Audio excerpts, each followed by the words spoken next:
On Saturday, November 2nd, starting at noon, Kevin Williams is helping sick kids by playing video games. He needs your help to raise $1,000 for the CHIO Foundation. Donate at extra-life.org/participants/347875. Lights, camera, action.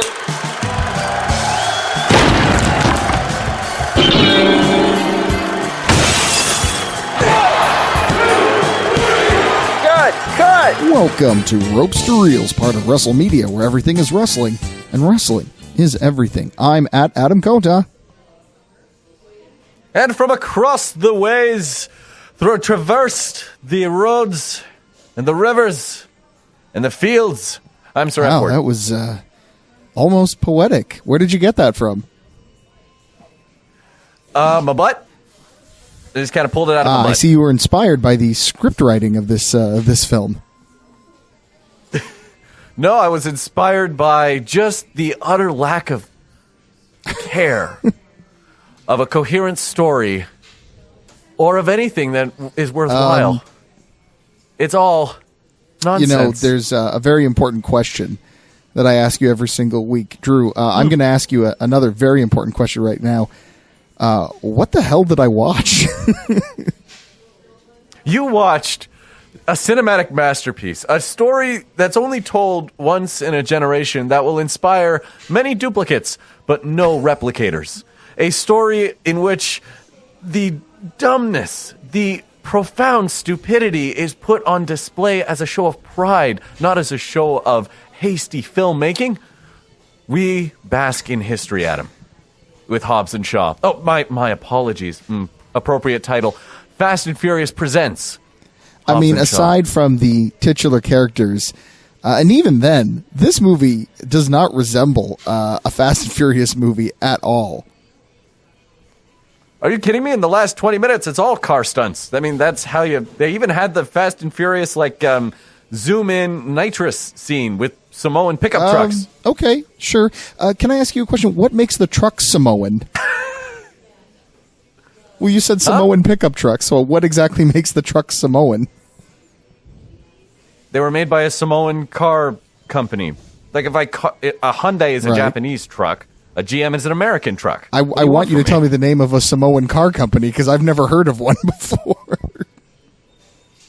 Hobbs. Well, no, They're a car company. They they're a made chop the cars. shop. That's what they said in the movies. Well, They were right. a chop shop, but then they turned legitimate after right. their So father died. but he's a custom car company, but he doesn't make cars. He's not a car menu. Do you think a regular pickup truck could do what those things did? No, they are custom. I don't think any out. car can do what those vehicles did in the movie. That's kind of the point I think we're both trying to make here. No, this movie does not stick to the rules of the real world, and I think that it's all the better for it. But we're going to get into that in just a little bit. First, I am going to ask another question, a very important question, one that we ask every single week. Drew. What in the nut-kicking badonkadonks does this have to do with professional wrestling? There was not a lot of nut shots in this movie. I thought this would be just plentiful ball gags. Well, I'm sorry that you were so disappointed in the end result. And to answer that poorly asked question, there are two connections to the world of professional wrestling in this film. The first being, of course, the titular Hobbs, once again played by Dwayne "The Rock" Johnson, but also Roman Reigns is in this movie. He's one of his family members. Doesn't specifically say which one. He just calls him Oos, and he's there. And, by the way, looking fantastic in the film. He had a real presence to him. Like, honestly, I feel like Roman Reigns should do more movies. Well, let's see him act first, because right now he was just kind of grunting, flexing. Yeah, but he did it really well. He did. Everybody's got to start somewhere. Let's not forget The Rock was just kind of flexing, grunting, and throwing things when he starred along Brendan Fraser in a little old film called, The Mummy Returns, which, by the way, we haven't gotten to yet. We need to at some point. Are you serious? I thought we started with the Scorpion King. Where also he was grunting and throwing. Well, he did a little bit of acting, right? He did put the eyebrow up, which he also did in this movie. A lot of winks and nods to the pro wrestling world in this movie. Holy jumpins! They did not care about their own universe in this. They just kind of went, all right, yeah, this happens in real life, or at least this is going to incorporate something you already knew. I mean, we see a Samoan drop from Roman Reigns. We see the people's eyebrow. I'm pretty sure Roman Reigns spears a guy at one point, doesn't he? Did you see Roman Reigns spear a guy? Oh, I saw him spear a guy. I see he took him down. There was a He lot. looked good. Yeah, I just said, we saw the people's eyebrow, we saw a spear, we saw a Samoan drop.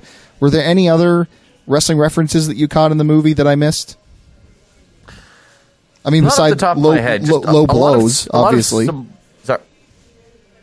What? Low blows, obviously. You talked about there was a lot of those. Yep. Yes, I did. Mostly it was just, how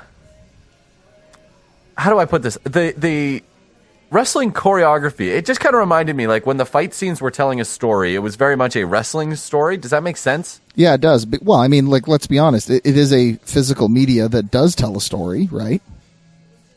Yeah, but I mean, like, more of, like, when they're fighting in the entryways, Rock's got the big guy, Jason Statham's got, like, the multiple guys.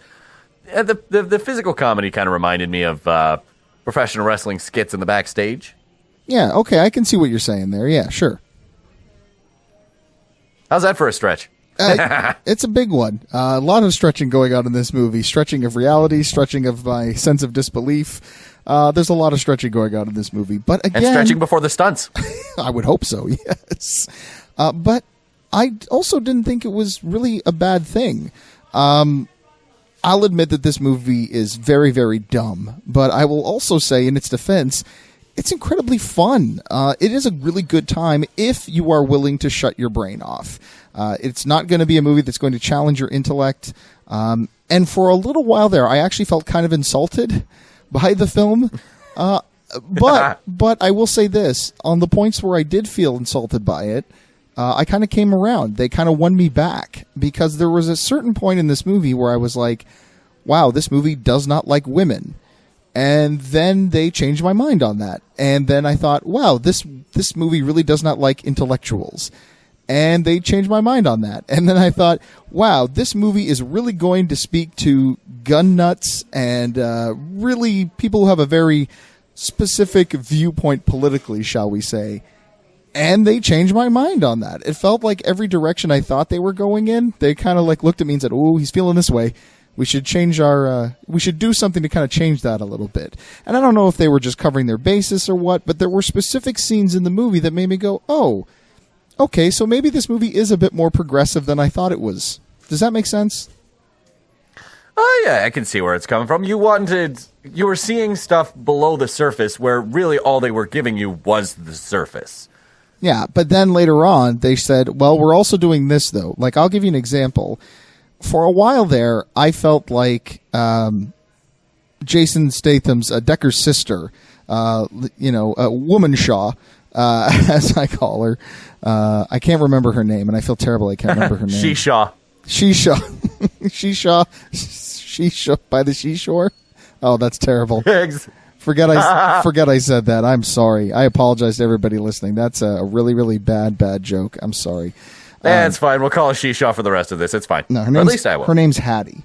Vanessa Kirby is the actress. She plays Hattie Shaw. So at one point I was like, oh my God, Hattie is just there to be rescued. She's just a damsel in distress. She's a little MacGuffin. And then, she actually rescues Hobbs and Shaw, who are in trouble. And she holds her own computer-wise. And she does a bunch of other stuff. So I'm like, well, okay, so maybe this movie doesn't hate women. And then, like, there was the scientist who made the virus, and he's depicted as this very cowardly, weak kind of person. And my thought was, oh, okay, this film doesn't like intellectuals because they're displaying the smartest person in the room as kind of weak and pathetic. And so clearly they're like muscles and aggression, and that's what's going to get you places, and intelligence gets you nowhere. But later on, he comes out and he's got the flamethrower and he shows a little bit of a badass side to him. So I'm like, okay, so they kind of proved me wrong on that. And then I was like, boy, there is a lot of love for guns in this movie, and this is the kind of movie that makes me think. Originally, my thought was, man, this is some bad timing, considering we just had another mass shooting in the U.S., and here's this movie that's like majorly gun influenced, and like big men carry guns and don't talk about their feelings. And then, like 2 scenes later, they're like, we got rid of all the guns. We're going to fight them like men with our fists. And then you have The Rock and his brother having a heart-to-heart where The Rock is like, I love you, brother. And they're expressing their emotions. And I'm like, damn, movie, every time I try to pick something on you, you're just like, we got that covered. You know what I'm saying? That was far more insight than I've given this movie. But yeah, I see where you're coming from. Yeah, So it doesn't want to hurt anybody. It feels like a very progressive 1980s action movie. Do you know what I'm saying? Oh, Demolition Man. No, I'm joking. That is by far the bottom of the spectrum in that case. By the way, anybody listening to us out there, please find a wrestling connection to Demolition Man. Oh, God. I don't know if I could survive that.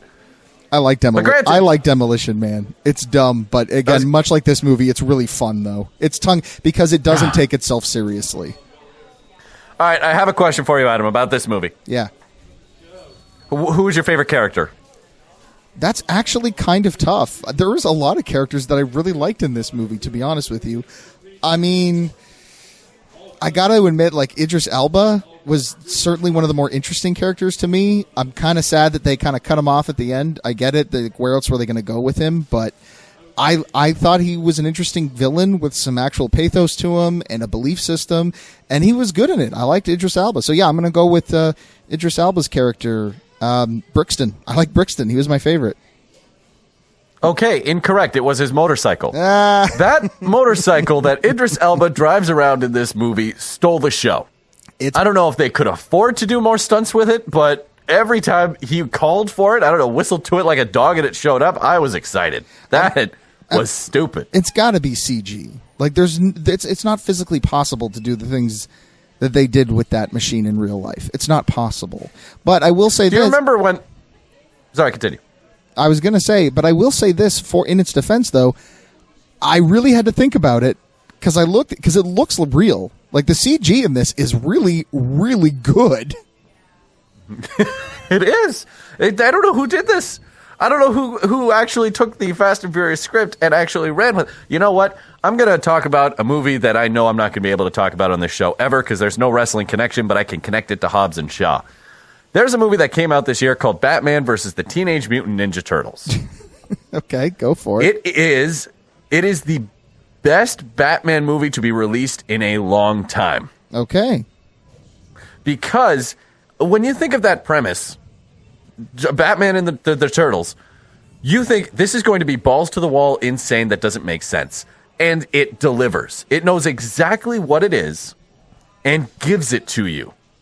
Because in Turtle World, they have this thing called the ooze. And the ooze makes people into animalistic things. Look at Bebop and Rocksteady. Right. Now put that into the world of Batman.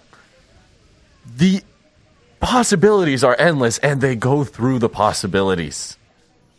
Please tell me Batman gets mutated. I'm not spoiling a dang thing. All I will say, every moment of your nerd body will orgasm as soon as the moments happen. Jeez, the movie knew exactly what it was, pitched it, went for it, and gave it to us, which is what Hobbs and Shaw did beautifully. One more thing about the motorcycle. I knew it was fake when it tried to do the Batman thing from Dark Knight and just looked like a mess. It was pretty cool, though. And it was awesome to see Brixton be an actual threat to Statham and Hobbs. And I will say this, speaking of CGI and special effects and doing things really well, I love when they slowed down the fight and showed all these guys getting punched and the impacts of the punch. I don't know what it is, but watching people get punched in slow motion is really, really fun. Their faces looked so dumb. Yeah, it was awesome. It was so stupid ridiculous. This I'm going to own this movie. I have to have it in my collection to go back to from time to time, and I might have to get rid of one of the Furiouses. Where would you rank this one on the list of Fast and Furious movies? This is number 2. I still very much enjoy 7, but this one is just, so good. Yeah, I think it's either this one or number 7 or 6 for me. I think this one's really high up there. Again, like, it's weird because there's part of me that was really not enjoying it because I'm like, this is so stupid. There's a lot of stuff in this movie that just does not make sense. For example, the amount of times people talk to nobody in this movie. There are moments when The Rock is standing there saying something and there's nobody around. There are times when Idris Elba does it. There's times when Statham does it. They're just sitting there and they're talking, and it's like you want to go up to them and say, hey, who are you talking to? There's nobody around you. Why are you doing this? Stuff like that. To be fair. Okay, to be fair. I do that. Yeah, but you're weird. You know what I'm saying?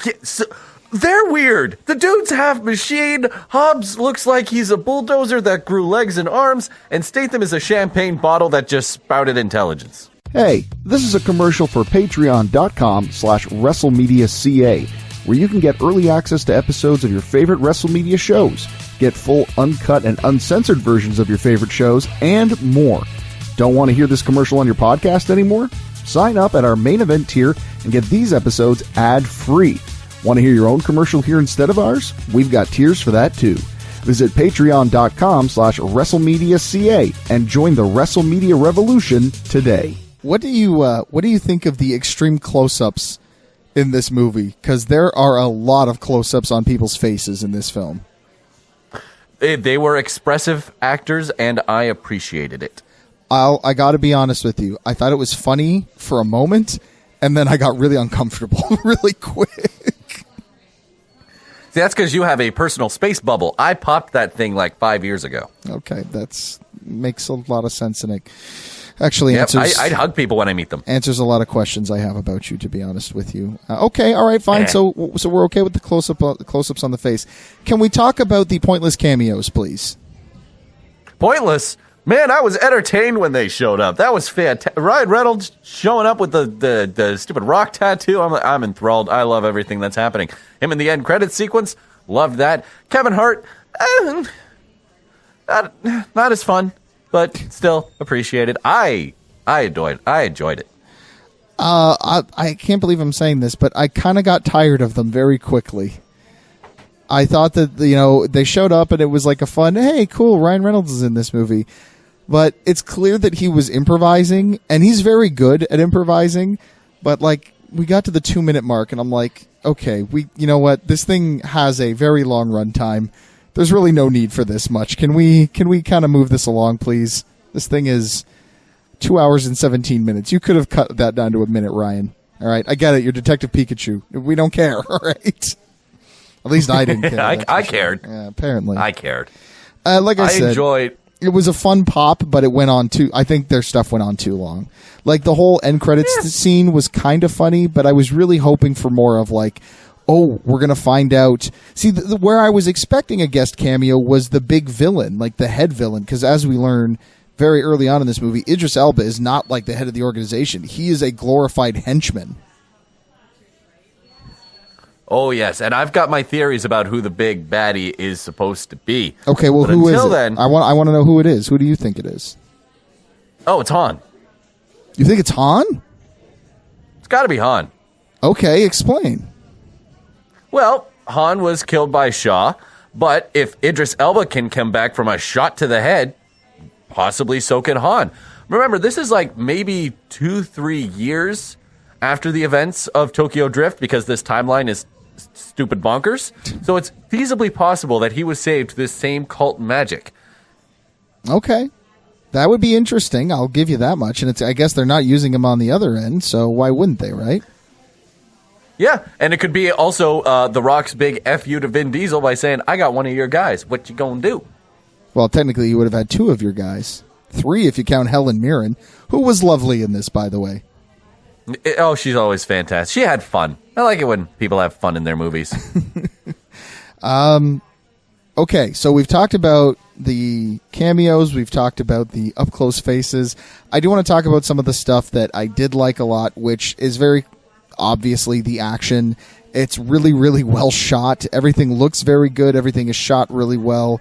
My hats go off to our director, who is... I'm trying to get the name right now. David Lecht. He really knows how to shoot things going boom. Well, yeah, he did the Deadpool sequel. He knows how to make stupid stuff look fun and expensive and awesome. Yeah, and apparently he has 82 credits on IMDb as a stuntman. So, yeah, I guess he knows how to do that. As a director, he's had not many credits, but he has done some good stuff. Like you said, Deadpool 2. He also directed Atomic Blonde. He did the Deadpool No Good Deed short, as well as scenes in John Wick, which he's uncredited for. So, because every stunt person worked on John Wick at some point. I think so too. Yes. So the guy's got a little bit of a pedigree, and it shows. I'll say this: I did like the fight scenes as well. The fight choreography is a lot of fun here. Although I did think Hobbs' first fight against Ms. Shaw, the tattoo guy, Hattie, was a little ridiculous. And I kept thinking back to what you said last week about how Statham and Rock have it in their contracts that they can't lose fights. And I have to admit, that kind of took a little bit of some of the stakes out of it for me. And I was just like, well, I know they're going to win here. It did make me think about how they were going to build tension for the last fight against Brixton. But they actually did a good job of doing that because of those slow motion punches and showing that if they don't learn to get along and team up with one another, they're going to lose. Which, as corny as it was of a message, I actually think it worked. It was something that they were building towards for the whole movie. It worked for me. I liked it a lot, actually. One thing that I don't quite follow in this film is the family aspect. Like, that's the whole thing about Fast and Furious. At some point, one of you's got to be a father, and you got to have, like, some sort of family. It's a theme. Family is definitely a theme here. And they kind of throw that in at the beginning with, like, yeah, your family tree is basically a stick, and your mom's in jail, and she wants the kids to be happy together. Right. Then that's just kind of negated for, like, 90% of the film, and then all of a sudden at the end, all right, let's bring it back to family. Really? Because I feel like that was kind of played throughout the film. You have the conversations between the Shaw kids and talking about their life back in the day as kind of petty criminals. Although I will say the whole putting the Mick Jagger thing up on screen was the worst kind of pandering, as if to say, okay, we know this is a really stupid movie, so we think you also might be stupid if you're watching this. So please remember Mick Jagger. That's going to be an important point later on. Of course it is later on. It's the scheme that they used to get out of the big Chernobyl place in the which is not. It's in the Ukraine, but come on, it looks like Chernobyl. And that's fair. And then they have, you know, they actually go to Samoa, and there's conflict about him coming back because he had issues with his family. I disagree with you. I think that they did keep that thread going throughout the film, and I actually appreciated that they tried to keep it going, even if it was not a blatant or obvious thread throughout the entire thing. I feel like they tried their best to keep it going, and I admired that. All right, maybe I'll have to watch it again, and with that the family aspect in mind. Well, you're going to buy it, to be honest, so I know you're going to watch it again. Oh, yeah, absolutely I'm going to watch it again. But now I'm going to be thinking about that instead of the terrible music that plays throughout this piece of garbage soundtrack. Oh, my God, this music's terrible. It's not great. It's not great. Certainly is not. Nope. Definitely a negative. I mean, it fits the tone. It knows it's also very stupid, but at the same time, God takes you out of the moment. A little bit, yeah. It certainly does at times. There's no question about it. When the random, what are they, like Russian Suicide Squad? I have no idea who the hell they are. Okay. But these women that just kind of take over a mobster's house and stock up Hobbs and Shaw because why the heck not? The music that opens this up, you know what it reminded me of? What's that? Kind of a weird Fast and Furious connection. James Wan's Aquaman, because he directed 7. At some point, they're just flying over the desert and Africa plays. Not Toto's version, not Carl Wolf's version, Pitbull's version. Oh my God. Which completely takes you out of the film because like they got Pitbull to do a cover of frickin' Africa. Can I also say? Anyway, can I also just quickly say that I want a movie about that gang? Why aren't we getting a spin-off movie about that gang of women Russian mobsters? Where's that movie? Because I want to see that movie. That's called Sucker Punch. No. It is though. It is. No. Well, if that's the movie, then I don't want it. Take it back. I don't want it. All right, you ready to give your rating on this, buddy? I am. Let's bring this home because now you put me in a sour mood talking about that piece of garbage. I'm going to give this one a mid-card. I mean, it has its flaws. It is flawed, but to its credit, it does not give a damn. This movie has a field of dams, and these fields are barren. And in the best way, it is a movie that knows what exactly it is, but it does care. Most movies that are this big and dumb don't care, but they do care because, like I said, there were times when I was watching this saying that it's clear that the action and the testosterone and all that stuff is all that matters to this movie because of this, this, and this. And then a few scenes later, they would go, no, actually, we've thought about these things, and we do want these things to make sense, and we do want to be a good version of a Schwarzenegger or a Stallone 80s action movie. I'll give it a lot of credit. Hobbs and Shaw was way more progressive than I thought it was going to be, so I give it points for that. At the same time, there are many, many points during this movie where I'm going, what?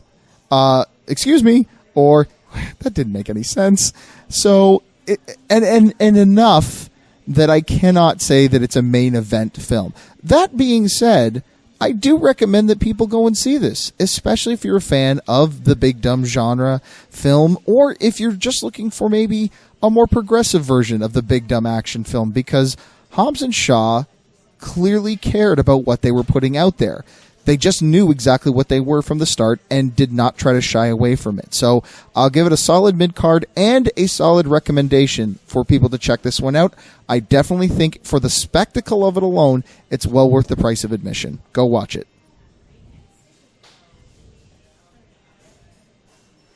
This is a main event. This is an ECW 2006 one-night stand main event. Oh my and I make God. that comparison with all the thought in the world. Because when you look back on ECW throughout its major explosive tenure, you'll notice that, there's a lot of bad. There's a lot of bad, technically bad wrestling in this. But the thing is, they weren't there for the wrestling. They were there as a spectacle. They were there to demonstrate how we can take this small aspect of this sport and push it all the way to the top. Let's forget all the other nonsense and put the rest of it on the field, on the ring, ready to show all these people what they're going to get, which is what Hobbs and Shaw did. You can look back at the Fast and Furious moments and say, the plane, when they were coming out of the plane and parachuting down is an awesome moment. Remember when they were going and chasing the runway, trying to get up there, and Vin Diesel and Rock worked together. Remember back in the first one when they had to go through the train track before the train actually hit them? But then you remember that there's also a lot of bad, mostly when it comes to writing and at times performances. But still, the parts that are great are memorable and they stay in your mind. So Hobbs and Shaw was an amalgamation of everything that they knew worked and ran with it. I love that you use the comparison of ECW taking one aspect of the business and putting it at the forefront. And that worked out really, really well for them, didn't it? Yes, it did. Yes, it did. Yeah, because that's why we're having ECW shows at the ACC in Toronto. Didn't quite work out for them that way. Again, clearly I disagree with you. I don't think it's that good, but you do. And hey, we'd like to know what you think. What did you think of Hobbs and Shaw? Tell us. Hit us up on our social media. We're on Facebook, Instagram, and Twitter, all at WrestleMedia.ca. And don't forget that we have been so busy this week, and because there's so much wrestling going on, and we have been invited to so many of these great wrestling events, like C4's Fighting Back 9. We would invite you to come out with us on Friday, August the 16th at the St. Anthony's Banquet Hall, but it's sold out, so you're not going to get to go. Sorry, unless you already have a ticket, in which case we'll see you there. Now, there are still some tickets for Saturday, August 17th at the Chinlock Wrestling Academy. That's Fallout at 824 Palace Road in Napanee, Ontario. Come and check it out. Watch CJ Felony defend the Cale Murphy Championship against Jan Murphy, and Beautiful Bia defend her Chinlock Heavyweight Championship for the first time against the former champion, Beautiful Bia. Now, if you want up-to-date news about where we're going to be appearing next or anything else happening in the world of WrestleMedia, I recommend that you sign up for our newsletter for free at WrestleMedia.ca. There's a pop-up that shows when you come to the website, or you can just click the newsletter button and get connected.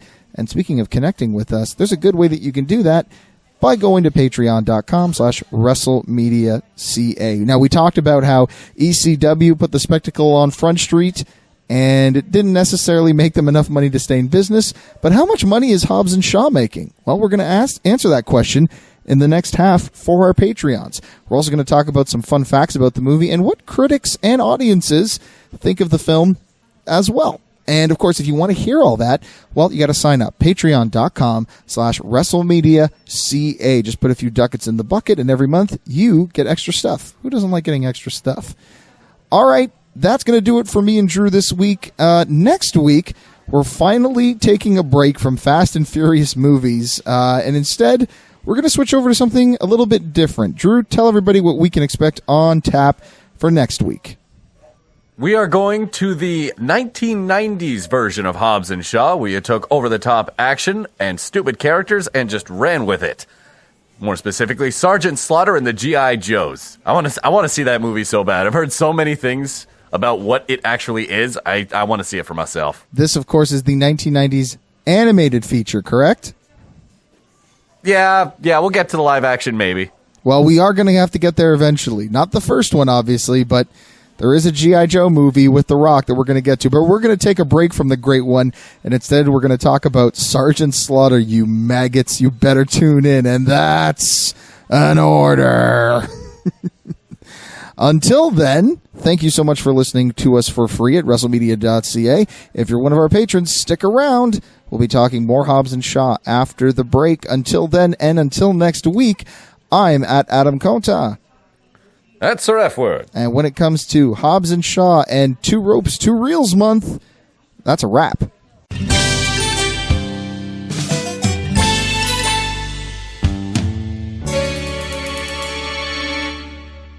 This has been a presentation of WrestleMedia, where everything is wrestling and wrestling is everything. Here's what you're missing out on right now over at patreon.com/WrestleMedia.ca. All right, Drew, this is our portion for the patrons. I think I'm going to make that a thing. Yes. Portion for the patrons. I think that's a cool little turn of phrase. What do you think? Pee-pee. I shouldn't have asked. Okay. I don't know why you give me the floor sometimes. Want more? Sign up now at patreon.com/WrestleMedia.ca.